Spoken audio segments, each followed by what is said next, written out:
आप सभी दर्शकों का आदि सेना न्यूज में हार्दिक स्वागत है। पुसद के युवा आमदार डॉक्टर वजाहत मिर्झा इन्हें यवतमा के वसंतराव नाइक शासकीय वैद्यकीय दवाखाने और कॉलेज का अध्यक्ष बनाए जाने पर पुसद में उनका इस्तकबालिया प्रोग्राम रखा गया था। इस प्रोग्राम के अध्यक्ष युवा आमदार इंद्रनील नाइक थे। मेहमाने खुसूसी पुसद अवन वक्त के अध्यक्ष शरद मैन, डॉक्टर मोहम्मद नदीम हाजी, रियासत अली ये थे।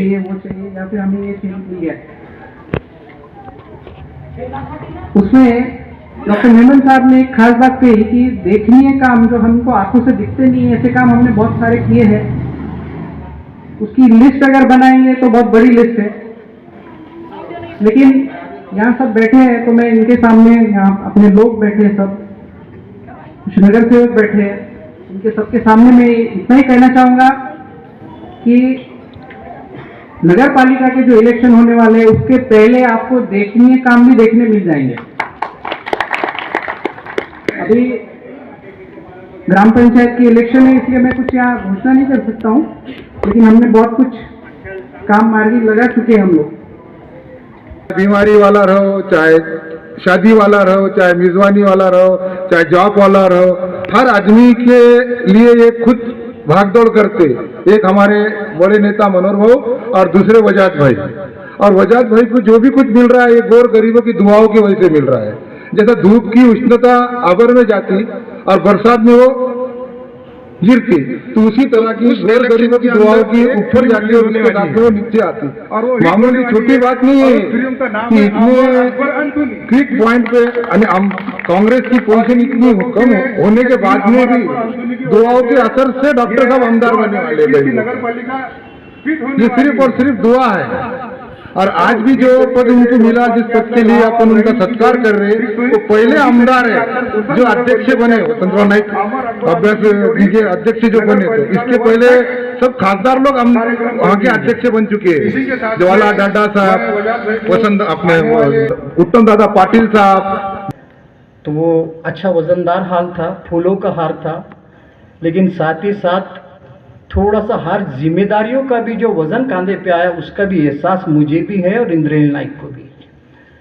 और अल्लाह को हाजिर नाजिर जान के आपको ज़बान देता हूँ कि जो भी मुमकिन हुआ मैं इंशाल्लाह पूरी ईमानदारी से आपके लिए करने का आपको वादा करता हूँ। इसमें एक पैसे का भी कुछ कम नहीं होगा। इंद्रनील भाव और मेरी बहुत अच्छी ट्यूनिंग है।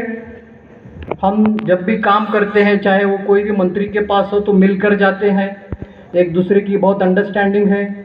हुआ एक कुछ दिन पहले बाला साहब थोरात जो हमारे रेवेन्यू मिनिस्टर है, प्रदेश कांग्रेस कमेटी के मंत्री थे, हम दोनों ने मिलकर एक पत्र दिया, तो उन्होंने हमको दोनों को बुलाकर बोला कांग्रेस और राष्ट्रवादी में ऐसी ट्यूनिंग चाहिए, बोले जैसी तुम दोनों में ट्यूनिंग है। बोले तो कहने का मकसद ये है, आपने सुना होगा ना, 1 और 1 2, 1 और 1 11 होते हैं। मैं इंद्रनील भाव हम दोनों साथ में और पूरी ताकत से काम करेंगे। यहाँ पर नदीम भाई बैठे हैं, मेमन साहब बैठे हैं, और मैं समझता हूँ इतने तज्ञ लोग महाराष्ट्र की कोई नगर परिषद में नहीं होंगे जितने नदीम भाई और मेमन साहब। इतना अभ्यास है इनको। मैं तो सोचता हूँ इंद्रनील भाऊ, नगर परिषद की परमानेंट जवाबदारी ये दोनों पे अपन ने सौंप देनी चाहिए, क्योंकि जिस तरह से वो उनको माहिती है हर चीज़ का, जिनको काम करने का जो तरीका है, ये मैं समझता हूँ काबिल तारीफ और सीखने लायक है। दोस्तों, कयूम भाई आपके 2-3 बहुत अच्छी डिमांड लगी मुझे। ये प्रभाग क्रमांक 3 का आपने कुछ लाइब्रेरी का बताया, इंशाल्लाह उसके लिए भी हम पूरी अभी मसला ऐसा आया कि कोविड के वजह से बहुत ही दुश्वारियाँ आ रही हैं। अभी आपको एक ख़ास तौर पे बात बताना चाहता हूँ कि पुसद के इतिहास में कभी भी बजट के काम 60 करोड़ तक नहीं आए, लेकिन मेरे और इंद्रनील भाव की कोशिशों की वजह से अशोक चौहान साहब ने हमको 60 करोड़ रुपए के काम दिए, लेकिन वो अटक गए थे 6 महीने से। लेकिन अभी उसके 75% काम उसका टेक्निकल सैंक्शन और टेंडर के लिए आ गए हैं। इस साल तो इंशाल्लाह हम कम से कम दोनों मिलके 100 करोड़ के काम लेंगे। मैं ऐसा इंशाल्लाह आपको ज़बान देता हूँ।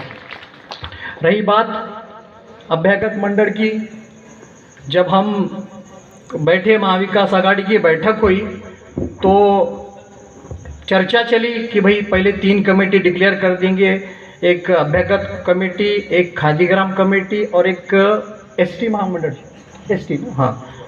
तो चर्चा चली अभ्यागत कमेटी कांग्रेस को या किसको। तो मुझे बड़ी खुशी है बताने के लिए कि आदरणीय मनोहर राव नाइक साहब ने सबसे पहले बोला कि बोले अपने पास एक ही डॉक्टर है, बोले अपने पूरे आमदारों में अभ्यागत कमेटी उनको दी जाए। इसका सारा श्रेय डॉक्टर मनोहर नाइक साहब को जाता है, खास तौर पर मैं आपको बताना चाहता हूँ। और फिर जब सब महाविकास आघाड़ी के नेता बैठे तो फिर मैं भी 20 साल, मैंने 1992 से 2001 तक MBBS PG किया, तो मैं भी